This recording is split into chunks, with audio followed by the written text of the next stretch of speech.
Hello friends, सुएल academy में आपका स्वागत है। दोस्तों, आज की इस वीडियो में हम लोग डीएलएड फर्स्ट सेमेस्टर के सोशल साइंस के जितने भी बचे हुए बहुविकल्पीय प्रश्न हैं उनको यहां से जानेंगे। तो दोस्तों, पिछली वीडियो में हम लोग राजन सीरीज के बहुविकल्पीय प्रश्नों को देखा था, तो उम्मीद करते हैं दोस्तों वहां से वो क्वेश्चन आपको जरूर पसंद आए होंगे। दोस्तों, जिन लोगों ने अभी तक उस वीडियो को नहीं देखा है तो डिस्क्रिप्शन बॉक्स में उसका लिंक मौजूद है, आप लोग लिंक पर क्लिक करके उस वीडियो को देख लीजिए, जिससे आपके बहुविकल्पीय प्रश्न अच्छे से तैयार हो जाए। तो दोस्तों, आज की इस वीडियो में हम लोग कुछ और बहुविकल्पीय प्रश्नों को देखेंगे, जानेंगे कि किस तरीके से बहुविकल्पीय प्रश्न एग्जाम में हमारे आते हैं। तो दोस्तों, ये बहुत से क्वेश्चन ऐसे इसमें होते हैं ना जो आप यहाँ से पढ़ के आए हैं, क्योंकि जो सोशल साइंस होता है ये तो आप पढ़े होते हैं, 6 में भी पढ़ते हैं, 7th में भी पढ़ते हैं, 8th में भी पढ़ते हैं, 9th और 10th में भी पढ़ते हैं। अगर यूजी और पीजी में भी अगर आप हिस्ट्री, ज्योग्राफी, इकोनॉमिक्स और सिविक्स ले लेते हैं तो यही से क्वेश्चन इनके आते हैं। ठीक है, तो ज़्यादा घबराने वाली कोई बात नहीं, एक नॉर्मली क्वेश्चन वहाँ पर आता है, बस ध्यान ये रखिएगा कि क्वेश्चन यहाँ से गलत ना होने पाए। तो दोस्तों, शुरू करते हैं आज की इस वीडियो को। वीडियो शुरू करने से पहले दोस्तों, जिन लोगों ने अभी तक हमारे चैनल सुएल एकेडमी को सब्सक्राइब नहीं किया, चैनल को जरूर सब्सक्राइब कर लें, बेल आइकन को प्रेस कर लें, जिससे हमारी वीडियो की नोटिफिकेशन आपको सबसे पहले पहुंचे। दोस्तों, वीडियो को लाइक और अपने दोस्तों में ज़्यादा से ज़्यादा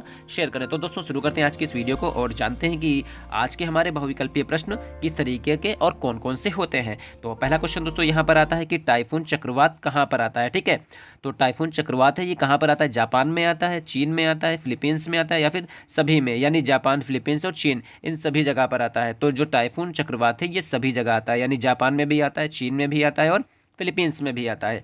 अगला क्वेश्चन आता है कि विली विली चक्रवात कहाँ पर आता है। ठीक, तो ये ऑस्ट्रेलिया में आता है, चीन में आता है, यूएसए यानी अमेरिका में आता है, या फिर जापान में आता है। तो विली विली जो चक्रवात है ये आता है ऑस्ट्रेलिया में। ध्यान रखिएगा, टाइफून चक्रवात अगर हो सकता है आपको जापान, ऑस्ट्रेलिया, यूएसए दे दे तो आप जापान को टिक करिएगा।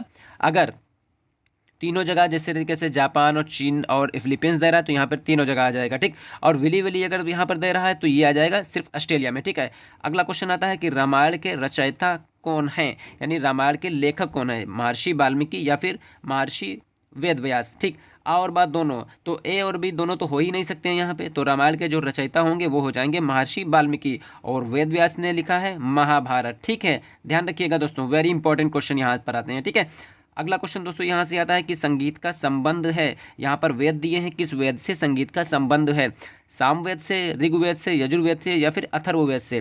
तो संगीत का जो संबंध होगा वो हो जाएगा सामवेद से। ठीक है, भारतीय संगीत का जो जनक होगा, संगीत का जो जनक होगा वो हो जाएगा सामवेद। अगला आता है व्यापारिक हवाएं मिलती हैं। ठीक है, 5 डिग्री से 30 डिग्री उत्तर दक्षिण, या 30 डिग्री से 40 दक्षिण उत्तर, या फिर 40 से 50 डिग्री पूर्वी पूर्व पश्चिम, या फिर इनमें से कोई नहीं। तो व्यापारिक हवाएं जो मिलती हैं वो मिलती हैं 5 डिग्री से 30 डिग्री उत्तर और दक्षिण में। ठीक है, अगला क्वेश्चन आता है जैन धर्म के अंतिम तीर्थंकर। अंतिम तीर्थंकर दोस्तों यहाँ पर पूछ रहा है, तो जैन धर्म में हुए हैं 24 तीर्थंकर। ठीक है, और जो 24वें तीर्थंकर थे वो थे महावीर स्वामी, और यही जैन धर्म के अंतिम तीर्थंकर माने जाते हैं। ठीक है, और ऋषभ देव जैन धर्म के पहले तीर्थंकर थे। ठीक है, अगला क्वेश्चन यहाँ पर आता है जैन धर्म के 24वें तीर्थंकर, तो 24वें तीर्थंकर आएंगे महावीर स्वामी। ठीक, अगला क्वेश्चन दोस्तों यहाँ से आता है कि अजंता कलाकृतियाँ किससे संबंधित हैं? तो यहाँ पर हड़प्पा काल से संबंधित है, मौर्य काल से संबंधित है, बुद्ध काल से संबंधित है, या फिर गुप्त काल से संबंधित है? ये गुप्त काल से संबंधित है। ठीक है, अगला क्वेश्चन यहाँ पर आता है कि दक्षिणी गोलार्ध में सबसे लंबा दिन कब होता है? 21 जून, 23 सितंबर, 21 मार्च, या फिर 22 दिसंबर? तो दक्षिणी गोलार्ध में सबसे बड़ा दिन होगा वो हो जाएगा 22 दिसंबर को यहाँ पे। ठीक है, तो इस तरीके से ये गोलार्ध होता है, और यहाँ पर ये उत्तरी गोलार्ध, ये हो जाएगा दक्षिणी गोलार्ध यहाँ पे। ठीक, ध्यान रखिएगा। अगला क्वेश्चन यहाँ पर आता है कि पृथ्वी सूर्य के चारों ओर परिक्रमा करती है लगभग कितने दिनों में? यहाँ पर ये पूछ रहा है। ठीक है, 365.12 दिन, या 365.25 दिन, या फिर 365.50 दिन, या फिर 365.75 दिन? तो पृथ्वी सूर्य के चारों ओर जो परिक्रमा करती है वो लगभग 365.25 दिन में। ठीक है, अगला क्वेश्चन यहाँ पर आता है कि मनुष्य द्वारा बनाया गया पहला औजार क्या है? यानी मनुष्य ने सबसे पहला औजार या हथियार कौन सा बनाया? भाला बनाया, कुल्हाड़ी बनाया, हसिया बनाया, या फिर हथौड़ा बनाया? तो मनुष्य ने सबसे पहला जो हथियार बनाया था, जो औजार बनाया था, वो था कुल्हाड़ी। ठीक, अगला क्वेश्चन यहाँ पर आता है मनुष्य ने सबसे पहले किस धातु का प्रयोग किया? ठीक है, तो तांबा, सोना, एल्यूमिनियम, या फिर प्लेटिनियम? तो मनुष्य ने सबसे पहले तांबा धातु का प्रयोग किया था। अगला क्वेश्चन यहाँ पर आता है कालिदास। ठीक, इनकी रचनाएं अभिज्ञान शाकुंतलम, ठीक है, मालविकाग्निमित्रम, ठीक है, ये सब रचनाएं इनकी हैं। तो यहाँ पर आते हैं कालिदास, इनकी रचनाएं अभिज्ञान शाकुंतलम, याद रखिएगा। और धन्वंतरी किसके दरबार के नवरत्न थे? यानी कालिदास और धन्वंतरी किसके दरबार के ये नवरत्न थे? तो ये थे चंद्रगुप्त प्रथम के, या चंद्रगुप्त द्वितीय के, स्कंदगुप्त, या फिर पृथ्वीराज चौहान के। तो कालिदास और धन्वंतरी ये चंद्रगुप्त द्वितीय के दरबार के नवरत्न थे। ठीक है, अगला क्वेश्चन यहाँ पर आता है कि चीनी यात्री फाहियान किसके शासनकाल में भारत आया? स्कंदगुप्त के शासनकाल में, समुद्रगुप्त, चंद्रगुप्त द्वितीय या फिर कुमारगुप्त? तो जो फाहियान थे ये चीनी यात्री थे, ये आए थे आपके चंद्रगुप्त द्वितीय के शासनकाल में भारत आते हैं। ठीक है, अगला क्वेश्चन यहाँ पर आता है विक्रमादित्य के नाम से प्रसिद्ध है, यानी कौन सा शासक यहाँ पर विक्रमादित्य के नाम से प्रसिद्ध है? चंद्रगुप्त प्रथम या चंद्रगुप्त द्वितीय या फिर कुमारगुप्त या फिर स्कंदगुप्त? तो चंद्रगुप्त जो द्वितीय है ये विक्रमादित्य के नाम से प्रसिद्ध है, ध्यान रखिएगा। ठीक है, अगला क्वेश्चन आता है भारत का नेपोलियन किसे कहते हैं? तो भारत का नेपोलियन समुद्रगुप्त, चंद्रगुप्त प्रथम को, चंद्रगुप्त द्वितीय को या फिर स्कंदगुप्त को? तो भारत का नेपोलियन कहा जाता है समुद्रगुप्त को। ठीक है, अगला क्वेश्चन यहाँ पर आता है कि गुप्त साम्राज्य का संस्थापक था, श्रीगुप्त थे, चंद्रगुप्त द्वितीय, समुद्रगुप्त या फिर स्कंदगुप्त? तो गुप्त साम्राज्य का जो संस्थापक था वो था श्रीगुप्त। ठीक, अगला क्वेश्चन यहाँ पर आता है कि ह्वेनसांग किसके शासनकाल में भारत आते हैं? ठीक है, तो हर्षवर्धन के शासनकाल में, अशोक के शासनकाल में, कुणाल या फिर बिंदुसार? तो ह्वेनसांग आए हैं हर्षवर्धन के शासनकाल में भारत आए हैं। ठीक, ध्यान रखिएगा दोस्तों, हर्षवर्धन, ह्वेनसांग और फाहियान को। अगला क्वेश्चन यहाँ पर आता है कि इंडिका पुस्तक के लेखक मेगस्थनीज, चंद्रगुप्त मौर्य, स्कंदगुप्त या फिर समुद्रगुप्त? इंडिका पुस्तक के जो लेखक हैं वो हो जाएंगे मेगस्थनीज यहाँ पे। ठीक है, चंद्रगुप्त मौर्य मौर्य वंश के संस्थापक थे, समुद्रगुप्त भारतीय नेपोलियन थे, ये गुप्त साम्राज्य के थे। ठीक है, अगला मेगस्थनीज किसके शासनकाल में भारत आया? चंद्रगुप्त मौर्य के, अकबर के, बाबर के या फिर हुमायूं के? तो चंद्रगुप्त मौर्य के दरबार में मेगस्थनीज आए थे। ठीक है, अगला क्वेश्चन गुप्त राजवंश किस लिए प्रसिद्ध था? यानी गुप्त राजवंश किसके लिए प्रसिद्ध था? कला और स्थापत्य के लिए, साहित्य कार्यों का संरक्षण उन्होंने दिया इसलिए प्रसिद्ध थे, या फिर राजस्व और भूमिकर बढ़िया थे, या फिर साम्राज्यवाद था? तो गुप्त साम्राज्य प्रसिद्ध था कला और स्थापत्य के लिए। ठीक है, अगला क्वेश्चन यहाँ पर आता है जब केंद्र में दाब अधिक होता है तो केंद्र से हवाएं बाहर की ओर चलती हैं, इसे क्या कहते हैं? चक्रवात कहते हैं, प्रति चक्रवात कहते हैं, भूकंप कहते हैं या फिर सभी कहते हैं? जब केंद्र में दाब अधिक होता है और केंद्र से हवाएं बाहर की ओर चलती हैं, ठीक है, तो इसको कहते हैं प्रति चक्रवात। ठीक, अगला क्वेश्चन आता है कि चक्रवात की विशेषताएं हैं, कौन कौन सी चक्रवात की विशेषताएं वो देखना है। तो यहाँ निम्न दाब का केंद्र होता है, इसमें केंद्र से बाहर की ओर दाब बढ़ जाता है। तो दोस्तों ये दोनों चक्रवात की विशेषताएं हैं। ठीक, ध्यान रखिएगा दोस्तों। अगला आता है चालुक्य वंश यानी कल्याणी। ठीक है, तो इसका संस्थापक कौन था? जय सिंह थे, तेलप द्वितीय थे, विल्हड़ थे या फिर राजेंद्र थे? तो चालुक्य वंश यानी जो कल्याणी की एक ब्रांच थी उसके जो संस्थापक थे वो थे तेलप द्वितीय। ठीक, अगला क्वेश्चन यहाँ पर आता है वर्धन वंश का संस्थापक हर्षवर्धन था, अशोक था, बिंदुसार था या फिर रजिया थी? तो यहाँ पर वर्धन वंश का जो संस्थापक आएगा वो हो जाएगा हर्षवर्धन। ठीक है, अगला क्वेश्चन यहाँ पर आता है कि सांची के स्तूप का निर्माण करवाया बिंदुसार ने करवाया, अशोक ने करवाया, अकबर ने करवाया या फिर महेंद्र ने करवाया? तो सांची के स्तूप का जो निर्माण था वो करवाया था अशोक ने। ठीक, अगला मोहनजोदड़ो कहाँ स्थित है? पंजाब में स्थित है, सिंध में स्थित है या फिर उत्तर प्रदेश में या फिर गुजरात में स्थित है? तो मोहनजोदड़ो स्थित है सिंधु में। ठीक है, सिंधु में। ठीक, अगला क्वेश्चन आदिमानव अपनी रक्षा के लिए जिन औजारों का प्रयोग करते थे वे बने थे? लोहे के बने थे, तांबे के बने थे, पत्थर के बने थे या फिर लकड़ी के बने थे? तो देखिए आदिमानव की बात यहाँ पर आ रही है। ठीक है, तो अपनी रक्षा के लिए जो सबसे पहले उन्होंने औजार बनाए तो वो औजार काहे के थे? वो औजार थे पत्थर के। और कैसे थे? भद्दे थे, बेडोल थे, कोई उनका ढंग नहीं था, ना कोई उनका आकार था। अगला क्वेश्चन आता है कि निम्नलिखित में से कौन सा सामाजिक अध्ययन के अंतर्गत नहीं आता? यहाँ पर 4 सब्जेक्ट दिए हैं, आपको बताना है कि इसमें से कौन सा सब्जेक्ट या विषय सामाजिक अध्ययन के अंतर्गत नहीं आता है। इतिहास, रसायन शास्त्र, नागरिक शास्त्र या फिर भूगोल? यानी हिस्ट्री, सिविक्स, ज्योग्राफी और केमिस्ट्री। तो यहाँ पर जो ये केमिस्ट्री है यानी रसायन शास्त्र है ये सामाजिक अध्ययन के अंतर्गत नहीं आती है। बाकी इतिहास यानी हिस्ट्री, सिविक्स यानी नागरिक शास्त्र, भूगोल यानी ज्योग्राफी और एक आता है इकोनॉमिक्स होगा वो जो है सामाजिक अध्ययन के अंतर्गत आता है। ध्यान रखिएगा दोस्तों ये क्वेश्चन और पॉइंट ये। अगला क्वेश्चन आता है कि हड़प्पा सभ्यता का सर्वाधिक मान्यता प्राप्त समय। तो देखिए, समय पर जो जितने विद्वान हैं, इतिहासकार हैं, पुरातत्वविद हैं, ये सब एकमत नहीं हैं, सबने अपने अलग अलग मत वहाँ पर प्रस्तुत किए। लेकिन जो सबसे ज़्यादा सर्वमान या सर्वाधिक जो लोग मानते हैं वो क्या इसमें पूछ रहा है, ठीक। तो ये 2800 ईसा पूर्व से 2000 ईसा पूर्व था, या 2500 ईसा पूर्व से 1750 ईसा पूर्व, 3500 से 1800 ईसा पूर्व, या फिर निश्चित नहीं हो सका। तो हड़प्पा सभ्यता का जो सर्वाधिक मान्यता प्राप्त जो समय था वो था 2500 ईसा पूर्व से 1750 ईसा पूर्व। ध्यान रखिएगा इस बात का, ठीक। अगला, पंचायती राज प्रणाली में ग्राम पंचायत का गठन होता है, ग्राम स्तर पर होता है, प्रखंड स्तर पर होता है, नगर स्तर पर होता है, या फिर जिला स्तर पर होता है। तो पंचायती राज प्रणाली में जो ग्राम पंचायत है इसका गठन होगा ग्राम स्तर पे, ठीक। और ग्राम का जो प्रमुख अध्यक्ष होता है या मुख्य आदमी होता है उसको क्या कहते हैं, मुखिया कहते हैं, ठीक। अगला क्वेश्चन आता है कि हड़प्पा वासी किस धातु के उत्पादन में सर्वप्रथम थे, मुद्राएं, जौ, कपास, या फिर कांसे के औजार। तो हड़प्पा सभ्यता के जो लोग थे वो लोग कपास की खेती मुख्य रूप से करते थे, ठीक है। यानी सर्वप्रथम उन्होंने कपास की खेती की और इसी कपास की खेती की वजह से इनको सिंडन सभ्यता कहते हैं, ठीक। अगला क्वेश्चन यहाँ पर आता है कि भारत और पाकिस्तान के मध्य अंतर्राष्ट्रीय सीमा है, मैकमोहन है, मकर रेखा है, कर्क रेखा है, या फिर रेड क्लिफ है। तो भारत और पाकिस्तान के मध्य जो अंतर्राष्ट्रीय सीमा रेखा है वो है रेड क्लिफ, और मैकमोहन भारत और चीन के मध्य है, ठीक है, भारत और चीन के मध्य स्थित है। कर्क रेखा भारत के बीचों बीच से गुजरती है, ध्यान रखिएगा, ठीक है। तो कर्क रेखा और मकर रेखा ये ग्लोब पर खींची गई काल्पनिक रेखाएं हैं। अगला क्वेश्चन आता है कि भारत के मध्य से होकर गुजरने वाली रेखा है, कर्क रेखा है, मकर रेखा है, ए और बी दोनों, यानी कर्क रेखा और मकर रेखा दोनों, या इनमें से कोई नहीं। तो भारत के मध्य से होकर गुजरने वाली जो रेखा है वो हो जाएगी कर्क रेखा, ये भारत के बीचों बीच से होकर गुजरती है, ठीक है। अगला क्वेश्चन यहाँ पर आता है कि भारत और चीन के मध्य अंतर्राष्ट्रीय सीमा है, मैकमोहन है, रेड क्लिफ है, कर्क रेखा, या फिर मकर रेखा है। तो भारत और चीन के मध्य मैकमोहन रेखा है, ठीक। रेड क्लिफ भारत और पाकिस्तान के मध्य स्थित है, ठीक। कर्क रेखा और मकर रेखा ये ग्लोब पर खींची गई काल्पनिक रेखाएं हैं, ध्यान रखिएगा दोस्तों।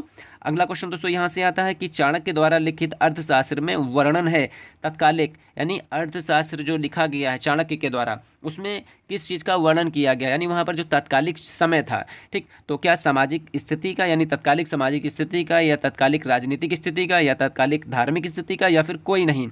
तो चाणक्य द्वारा जो अर्थशास्त्र लिखा गया उसमें तत्कालिक राजनीतिक स्थिति का दोस्तों वर्णन किया गया है, ठीक है। अगला क्वेश्चन, सम्यक ज्ञान, सम्यक दर्शन, सम्यक आचरण, ये 3 रत्न हैं जैन धर्म के, या फिर बौद्ध धर्म के, या फिर ए और बी दोनों, या फिर वैदिक काल के। तो सम्यक ज्ञान, सम्यक दर्शन और सम्यक आचरण ये जैन धर्म के त्रिरत्न है, और बौद्ध धर्म के त्रिरत्न आएंगे बुद्ध, धम्म और संघ, ठीक। अगला क्वेश्चन आता है कि महावीर स्वामी, इनके बचपन का नाम क्या था, वर्धमान, याद रखिएगा।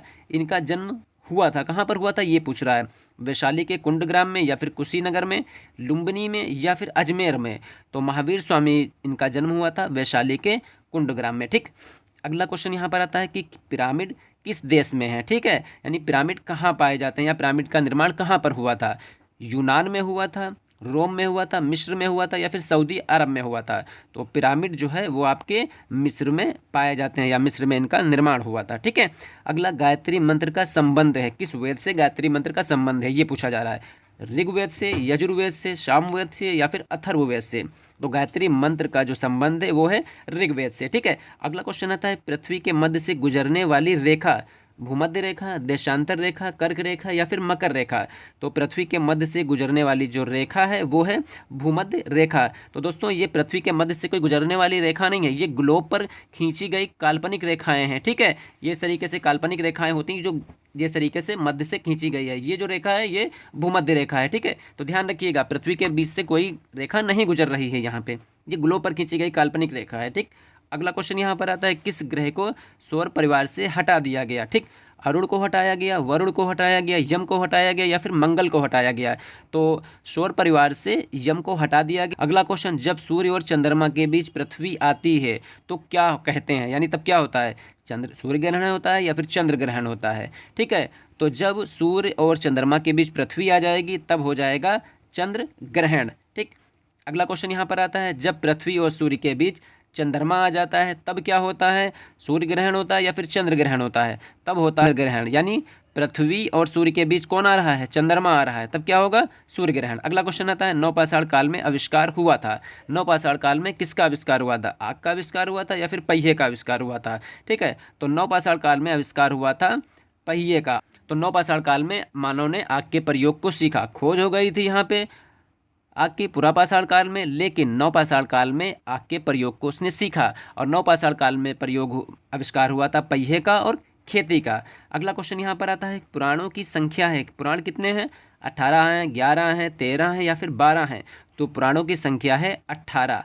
अगला क्वेश्चन आता है बुद्ध, संघ और धर्म त्रिरत्न हैं, जैन धर्म के या फिर बौद्ध धर्म के। तो बुद्ध, संघ और धर्म ये त्रिरत्न हैं बौद्ध धर्म के यहाँ पे। ठीक, अगला क्वेश्चन यहाँ पर आता है कि बौद्ध धर्म के संस्थापक थे, कौन संस्थापक थे पूछ रहा है, महात्मा बुद्ध, लकुलिश, सातकर्णी या फिर वसुदेव। तो बौद्ध धर्म के जो संस्थापक थे वो थे महात्मा बुद्ध। ठीक, अगला क्वेश्चन आता है सिंधु सभ्यता का सर्वाधिक उपयुक्त नाम है, हड़प्पा सभ्यता, सिंधु सभ्यता या सिंधु घाटी सभ्यता या इनमें से कोई नहीं। तो सिंधु सभ्यता का सर्वाधिक उपयुक्त जो नाम हो जाएगा वो हो जाएगा हड़प्पा सभ्यता। ठीक, अगला मानचित्र की उत्पत्ति मैप्पा से हुई है, ये किस भाषा का शब्द है, जर्मन का शब्द है, अंग्रेजी का शब्द है, लैटिन का है या फिर हिंदी का। तो मानचित्र की उत्पत्ति मैप्पा से हुई है, शब्द से हुई है, और ये जो है लैटिन भाषा का शब्द है। ठीक, अगला क्वेश्चन आता है कि 21 जून को सूर्य की किरणें सीधी पड़ती हैं, मकर रेखा पर पड़ती हैं, आर्कटिक रेखा पर पड़ती हैं, विषुवत वृत्त पर पड़ती हैं या फिर कर्क रेखा पर पड़ती हैं। तो 21 जून को सूर्य की जो किरणें होंगी वो सीधी पड़ेंगी कर्क रेखा पर। ठीक, इनमें से भारतीय अर्थशास्त्री कौन है, मार्शल है, पीगू है, जेके मेहता है या फिर कीन्स हैं। तो जेके मेहता ये भारतीय अर्थशास्त्री हैं। अगला क्वेश्चन यहाँ पर आता है कि इतिहास के अध्ययन के स्रोत हैं, साहित्यिक, स्मारक, शिलालेख या फिर ये सभी। तो इतिहास के अध्ययन के जो स्रोत हो जाएंगे वो हो जाएंगे ये सभी, साहित्यिक स्रोत भी हैं, स्मारक भी हैं और शिलालेख भी हैं। ठीक है, अगला क्वेश्चन आता है कि सबसे प्राचीन वेद है। तो सबसे प्राचीन वेद कौन सा है, तो वो ऋग्वेद है, आपको पता है। और ऋग्वेद, यजुर्वेद, अथर्ववेद और सामवेद ये 4 वेदों के नाम हैं यहाँ पे। ठीक, अगला क्वेश्चन यहाँ पर आता है कि त्रिपिटक कैसा ग्रंथ है, जैन साहित्य का ग्रंथ है या बौद्ध साहित्य का ग्रंथ है, वैदिक साहित्य का ग्रंथ है या फिर इन सभी का। तो त्रिपिटक जो होगा वो हो जाएगा बौद्ध साहित्य का ग्रंथ, और त्रिपिटक का जो अर्थ होता है वो होता है टोकरी। अगला क्वेश्चन आता है कि आदिमानव का मुख्य सहयोगी जानवर बकरी, घोड़ा, कुत्ता या फिर गाय। तो आदिमानव का मुख्य सहयोगी जानवर हो जाएगा कुत्ता। ठीक है, अगला क्वेश्चन पुरापाषाण काल में मानव का व्यवसाय क्या था, आखेट था, कृषि था, व्यापार था या फिर शिल्प था। तो पुरापाषाण काल में मानव का जो व्यवसाय था वो था आखेट। ठीक, अगला क्वेश्चन आता है कि पिरामिड किस देश में है, यूनान में है, रोम में है, मिस्र में है या फिर सऊदी अरब में है। तो पिरामिड जो हैं वो हैं आपके मिस्र में। ठीक है, अगला क्वेश्चन आता है कि कौशल जनपद की राजधानी थी।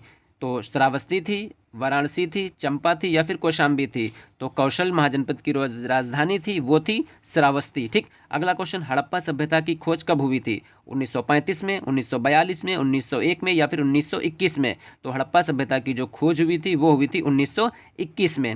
अगला क्वेश्चन आता है हड़प्पा के लोगों की सामाजिक पद्धति कैसी थी, उचित समतावादी थी या दास श्रमिक आधारित थी या फिर वर्ण आधारित या फिर जाति आधारित।